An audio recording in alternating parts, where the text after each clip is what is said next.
Hello guys, ഇന്ന് ഞാൻ വന്നിട്ടുള്ളത് വാഴക്കൂമ്പ തോരൻ ഉണ്ടാക്കുന്ന റെസിപ്പിയുമായിട്ടാണ്. റെസിപ്പി എങ്ങനെയാണെന്ന് നോക്കാം.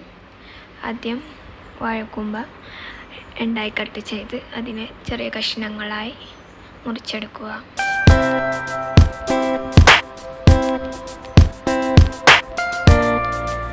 കട്ട് ചെയ്തതിന് ശേഷം അതിനെ നന്നായി വെള്ളത്തിലിട്ട് കഴുകി മാറ്റിയതിന് ശേഷം ഒരു പാൻ വെച്ച് അതിലേക്ക് 2 ടീസ്പൂൺ ഓയിൽ ഒഴിച്ച് കൊടുക്കുക.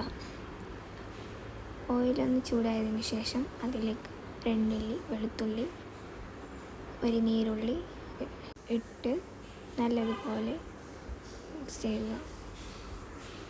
അത് കഴിഞ്ഞ് നേരത്തെ കഴുകി വെച്ച വാഴക്കൂമ്പ എല്ലാം ഇട്ട് കൊടുക്കുക.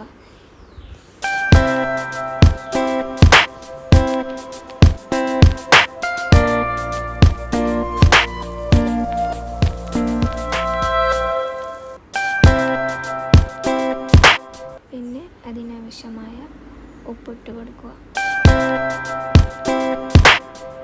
പിന്നെ അടച്ചു വെച്ച് 5 മിനിറ്റ് വേവിച്ചെടുക്കുക.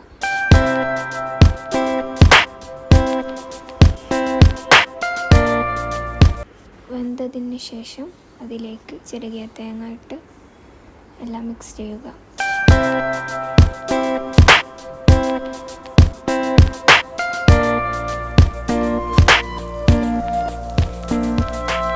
തേങ്ങ വെന്ത് കിട്ടാൻ വേണ്ടി അടച്ചു വെച്ച് വേവിക്കുക. ഇനിയാണ് നമ്മുടെ സീക്രട്ട് ഇൻഗ്രീഡിയൻ്റായ പൊടി ഇട്ട് കൊടുക്കുന്നത്. അത് വറുത്ത അരിയും ഉണക്കമുളക് പൊടിച്ചതും രണ്ടും കൂടി മിക്സ് ചെയ്തെടുത്ത പൊടിയാണ് നമ്മൾ ഇട്ട് കൊടുത്തത്. അപ്പോൾ ഇത്രയും ഇൻഗ്രീഡിയൻ്റാണ് അതിലേക്ക് വേണ്ടത്. എല്ലാം ഇട്ടതിന് ശേഷം നന്നായി മിക്സ് ചെയ്ത് വേവിച്ചെടുക്കുക.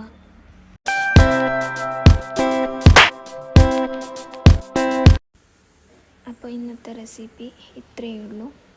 എല്ലാവരും ഉണ്ടാക്കി നോക്കി കമൻറ്റിൽ അറിയിക്കുക. അപ്പോൾ അടുത്ത വീഡിയോയിൽ കാണുന്നതേക്കും ബൈ.